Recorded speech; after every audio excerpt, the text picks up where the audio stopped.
Bonjour, cette capsule est intitulée « Les champs d'application de la géologie ».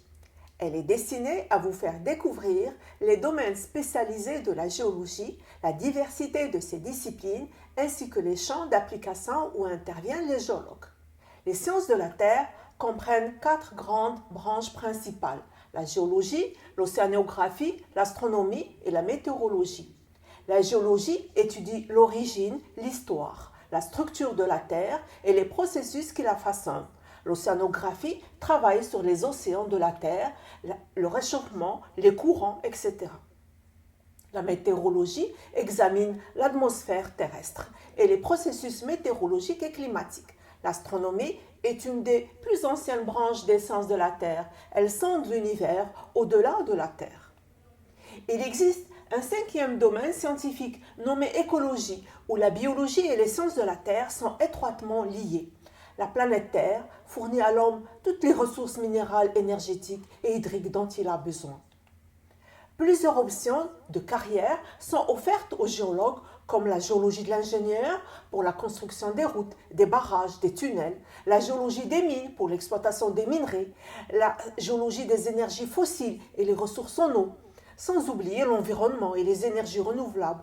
Il œuvre aussi à la prévision des catastrophes naturelles. Mais pas seulement. Les sciences de la Terre élargissent de plus en plus leur domaine aux interactions atmosphère, hydrosphère, lithosphère, asténosphère.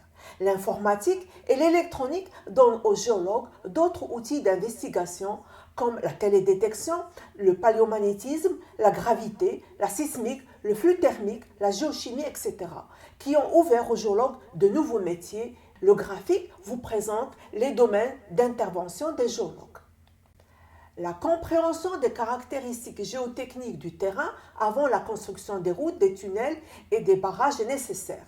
L'établissement du modèle géologique de la zone, l'étude de la stabilité des versants, l'étude structurale sismique, autant de travaux qui reviennent aux géologues.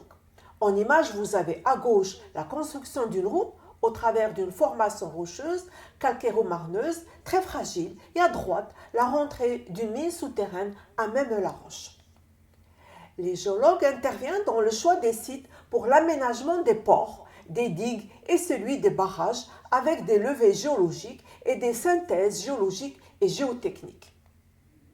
Ici, nous vous proposons un exemple de l'intérêt de l'intervention du géologue pour l'étude de la nature du terrain avant toute construction de bâtiments. C'est les essais géotechniques. Parmi les travaux effectués au port Med de Tanger, image du haut, une évaluation des risques de liquéfaction du sol ont été entrepris. L'illustration du bas vous montre le penchement d'un bâtiment par liquéfaction du sol lors du séisme de 1964 à Niigata au Japon.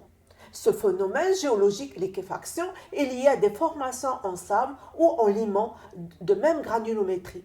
Lors du séisme, il y a eu vibration du sol et l'eau a été chassée et la construction en équilibre bascule. Dans les mines, le travail du géologue est de guider l'exploitation minière. Il conduit les travaux de prospection pendant toute la vie de la mine et veille aux ruptures de production. La réhabilitation des sites miniers abandonnés est aussi dans ses prérogatives. En illustration, vous avez à gauche l'entrée d'une galerie de la mine de cuivre de Sksewa et à droite une mine d'or de Bonikro en Côte d'Ivoire. L'étude des risques naturels font partie des métiers du géologue. Il analyse les risques des glissements de terrain, il quantifie les terrains contaminés, il évalue les impacts environnementaux dans des grands projets. L'hydrogéologue, lui, étudie le potentiel des aquifères en vue de leur exploitation ou de leur vulnérabilité en vue de la protection des captages d'eau souterraine et de défendre leur pérennité. L'image de gauche vous montre un glissement de terrain dans la région de Sksewa et à droite les dégâts engendrés par les crues de l'oued Ourika. In fine, le géologue ou bien la géologie traite la planète Terre qui est un immense laboratoire. La formation en géologie confère la capacité à affronter logiquement des problèmes à solutions multiples sur la base des données numériques et descriptives. Les étudiants en géologie maîtrisent un grand nombre de logiciels, ils sont à l'aise avec les calculs numériques, ils n'ont pas peur d'aller sur le terrain. Ils savent résoudre les problèmes en intégrant des ensembles de données, parfois complexes, de terrain et de laboratoire. Si on ajoute à ces compétences techniques la maîtrise de la rédaction et de la présentation orale, une carrière est assurée dans les entreprises, mines, énergie fossile et renouvelable, ingénierie, environnement, etc. Mais aussi dans l'éducation, l'enseignement, la réglementation et la protection de l'environnement. Je vous remercie de votre attention.